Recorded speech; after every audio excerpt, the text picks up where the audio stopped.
Okay, so you want to own a yacht. Not just own one that pays for itself.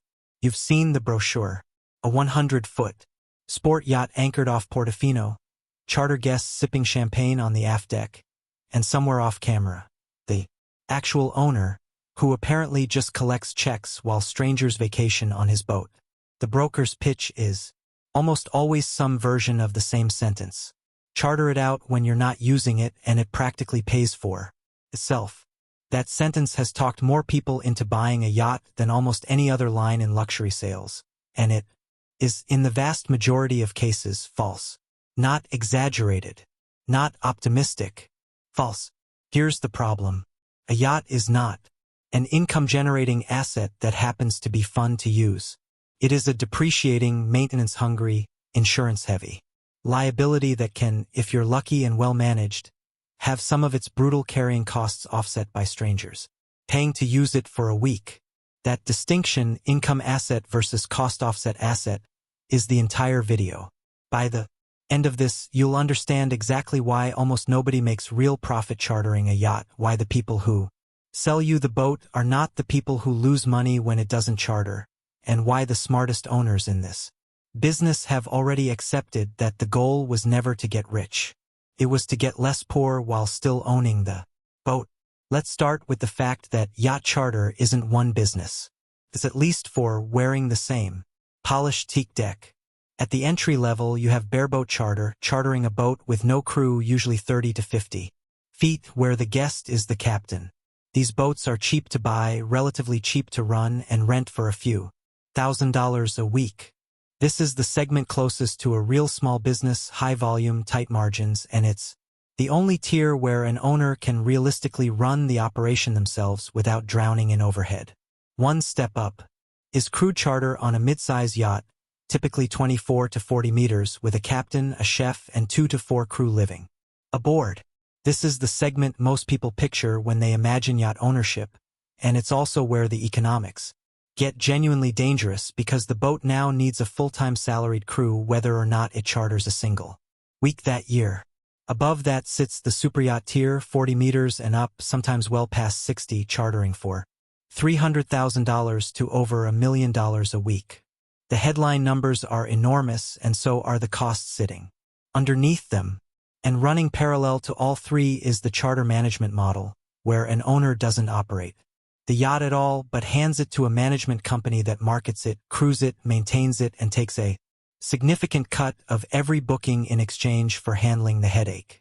Each of these is a fundamentally different bet. Are you trying to run a small rental fleet, subsidize a lifestyle asset, or simply outsource the entire problem to someone else for a fee? The tier you choose determines almost everything else in this video. And there's a fifth player in this ecosystem worth naming up front, because they shape the entire industry's incentives. The yacht broker, the person who sells you the boat, and often the same company that manages its charter program afterward, earns a commission on the sale, typically 10% of the purchase price, and then earns an ongoing management or charter commission on top of that for years afterward. That broker's income is maximized the moment you buy the boat, not the moment your charter business turns a profit. It's worth sitting with that for a second because it explains a lot about why the "it pays for itself" pitch is so persistent. The person saying it usually gets paid, whether or not it's true. Now, the price of entry, because this is where the fantasy usually takes its first hit. A usable bareboat charter vessel starts around $150,000 to $400,000 depending on age and size, hardly superyacht money, which is exactly why this segment attracts first-time owners. A mid-size crude charter yacht in the 24 to 30-meter range typically runs $3 million to $8 million new, and used boats in charter-ready condition still command $1.5 million to $5 million. Push into the 35 to 40-meter range, and you're looking at $8 million to $20 million. Superyachts start around $20 million and climb without any real ceiling, the largest private vessels on Earth running past $500 million. But the purchase price is genuinely the smallest hurdle.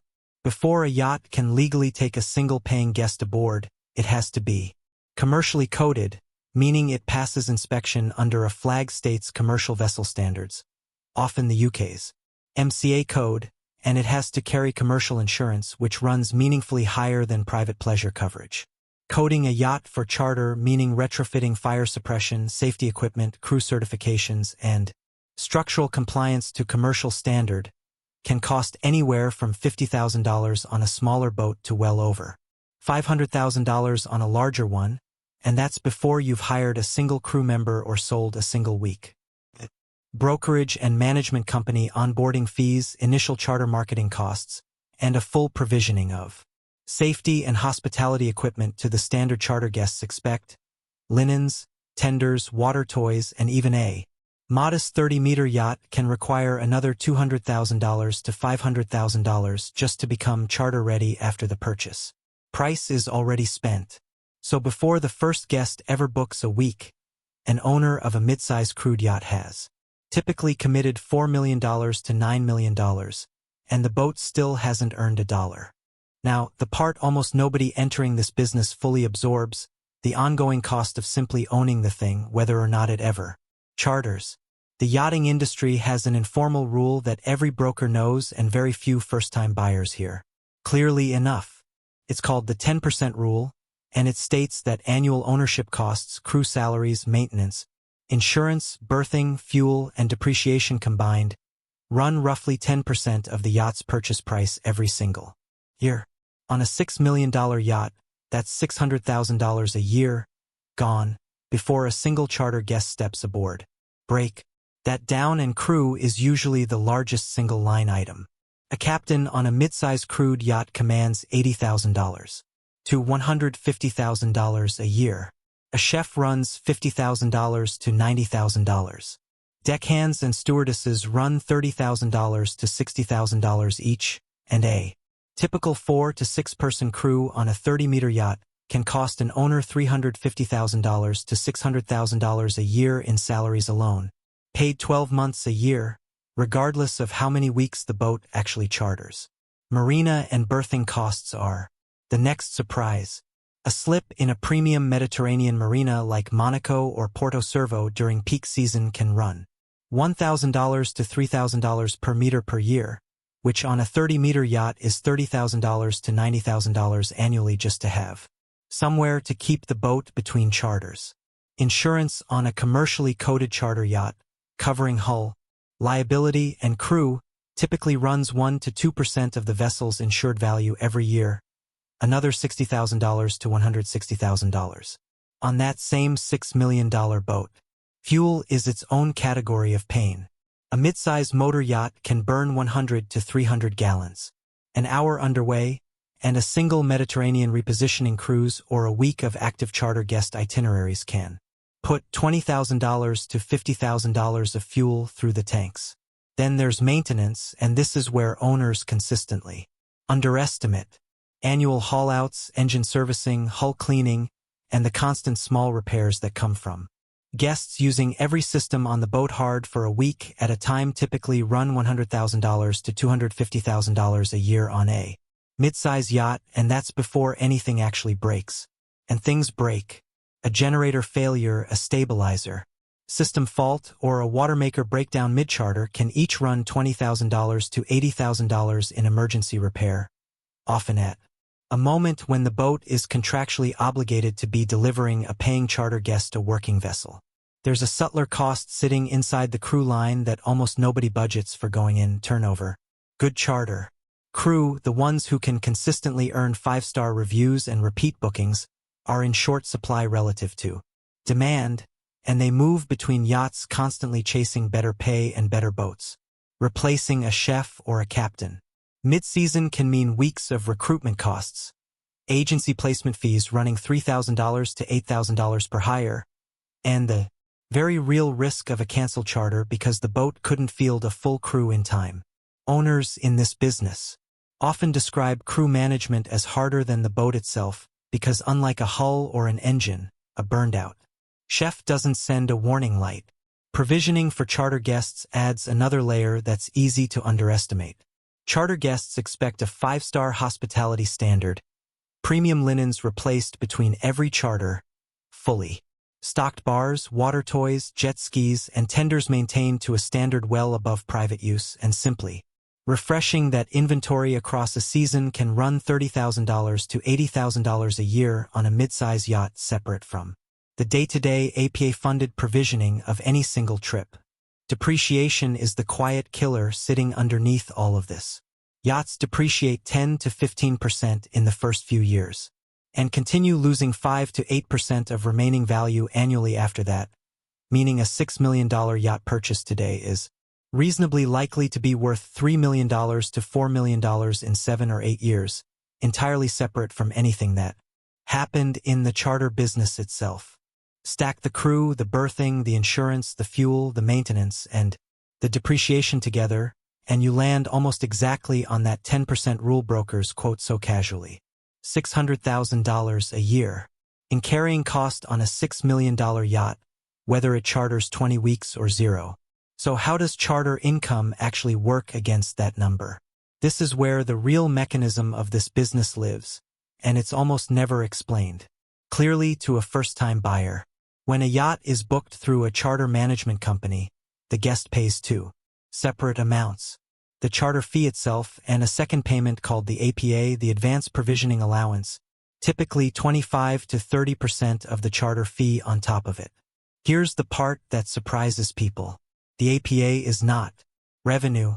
It's a pass-through fund, prepaid by the guest and held to cover fuel, dockage, food, and drink consumed during the trip, and it is reconciled and refunded or billed against at the end of the charter. An owner who looks at a $150,000 charter fee plus $40,000 of APA and thinks they just earned $190,000 has misunderstood the business. From the first number, the APA was never the owner's money. It belongs to the operating costs of that specific week. The actual charter fee is where the math gets uncomfortable fast, because the charter management company that marketed, booked, and serviced that charter takes a commission, typically 20 to 30% of the gross charter fee, off the top before the owner sees a cent. A $150,000 charter week, after a 25% management commission, leaves the owner with $112,500, and that's before a single dollar of the boat's own annual carrying costs has been paid. Now run the full season math on a real midsize yacht. A well-marketed 30-meter crude charter yacht in the Mediterranean might realistically book 8 to 12 weeks a year, not the 52 weeks the brochure fantasy implies, because charter seasons are geographically and seasonally concentrated, June through September in the Med, winter in the Caribbean, and owners typically reserve several weeks a year for personal or family use, weeks that generate zero charter income by definition. At an average charter fee of $120,000 a week, 10 weeks of bookings generates $1.2 million in gross charter revenue.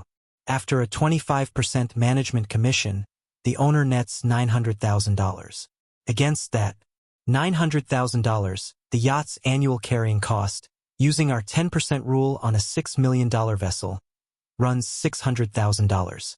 On paper, that leaves $300,000 of apparent profit, and this is the number brokers love to show prospective buyers.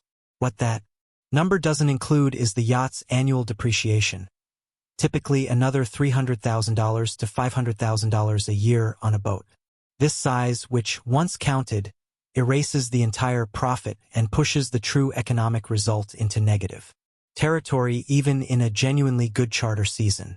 And that 10-week booking scenario assumes strong marketing, a desirable yacht, a good broker relationship, and no serious mechanical downtime during peak season conditions that do not reliably repeat every single year. This is why experienced people in the industry use a specific, almost cynical phrase to describe this business. The fastest way to make a small fortune in yachting is to start with a large one. It's a joke inside the industry precisely because it's true often enough to sting. Charter management companies themselves have gone through repeated waves of consolidation and failure. Smaller operators, unable to maintain the marketing reach, insurance relationships, and crew placement networks needed to compete with larger management houses, several folding or getting absorbed into bigger brands over the past 2 decades as the Commercial charter market tightened around a handful of dominant players, and individual owners faced their own version of that risk.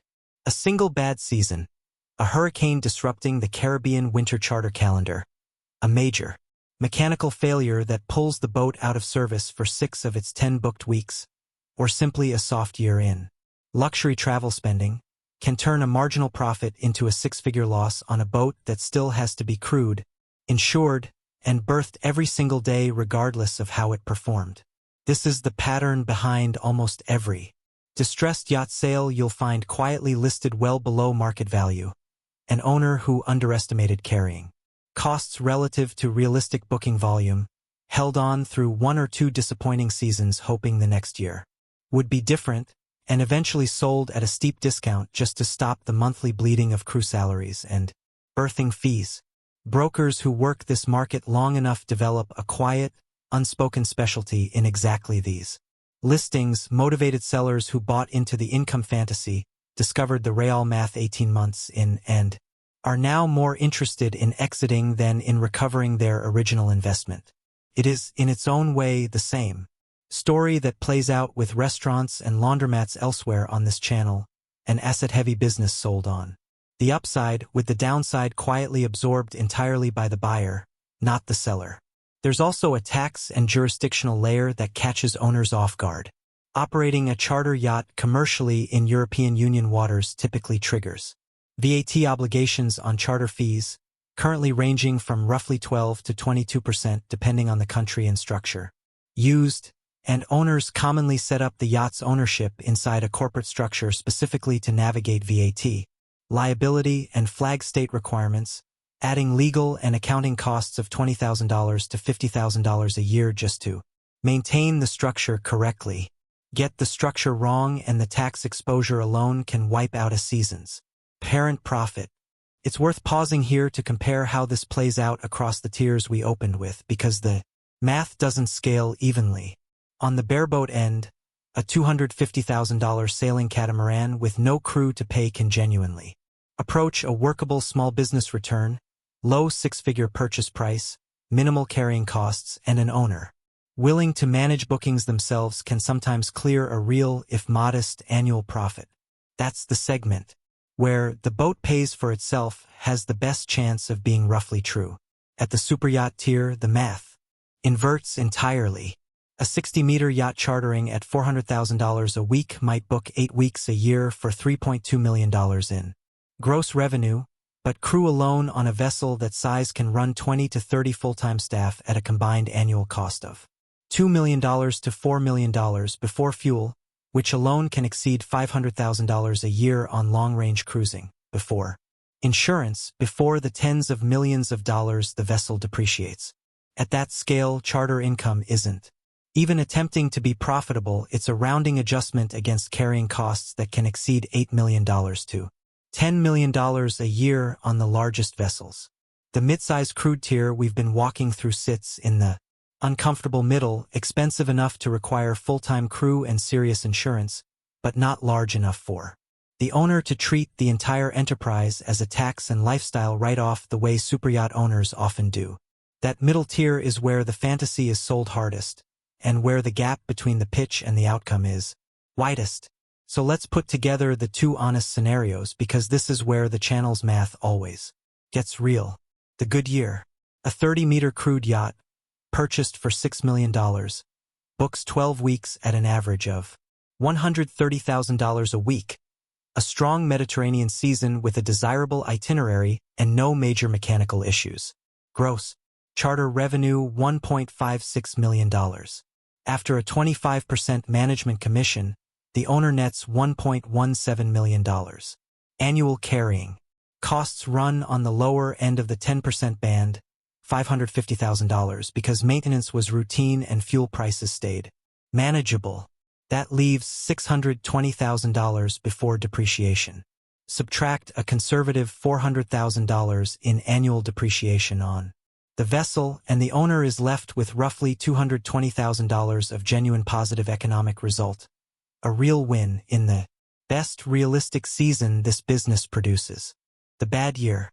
The same yacht books only 6 weeks because a generator Failure pulls it out of service for 3 weeks of peak season, and a soft luxury travel year suppresses last-minute bookings. Gross charter revenue falls to $780,000. After commission, the owner nets $585,000. Carrying costs run at the higher end of the band, $700,000, because that generator repair alone cost $60,000 and fuel prices spiked. Mid-season, before depreciation, the owner is already at a loss of $115,000. Add $400,000 of depreciation and the bad year costs the owner over $500,000 on a boat that, from the marina, still looked exactly like every other yacht in the harbor.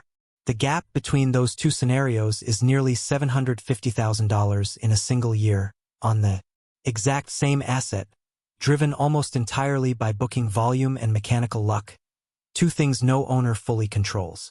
So why does anyone do this? Because for most owners, the real question was never, can this yacht make me money? It was always, I was going to own this yacht anyway, for my own use for a handful of weeks a year with my family. So how do I offset some of the six-figure annual cost of a toy I already wanted? Charter income, even in a mediocre season, can meaningfully reduce the net cost of ownership compared to a private yacht that never charters at all, turning a $600,000 annual carrying cost into something closer to $300,000 or $400,000 after charter revenue, which is a real and valuable outcome, just not the passive income machine the brochure implied. There's also a tax dimension that mirrors what we've seen in other asset-heavy businesses on this channel. Operating the yacht as a genuine commercial charter business, rather than a private pleasure vessel, allows owners in many jurisdictions to depreciate the vessel and deduct operating expenses against charter income, meaningfully improving the after-tax economics even when the pre-tax cash result is roughly break-even, which is part of why serious yacht owners almost always run their charter operation through a properly structured commercial entity rather than as a casual side hustle. The people who actually come out ahead in this business are rarely the ones chasing charter income as a primary goal.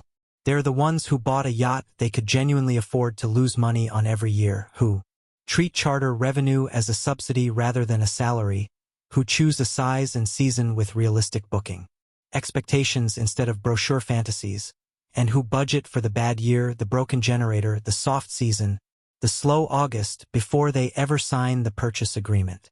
So if you're picturing yourself on that aft deck in Portofino, collecting checks while strangers vacation on your boat, here's the honest version of that picture. You still own the boat.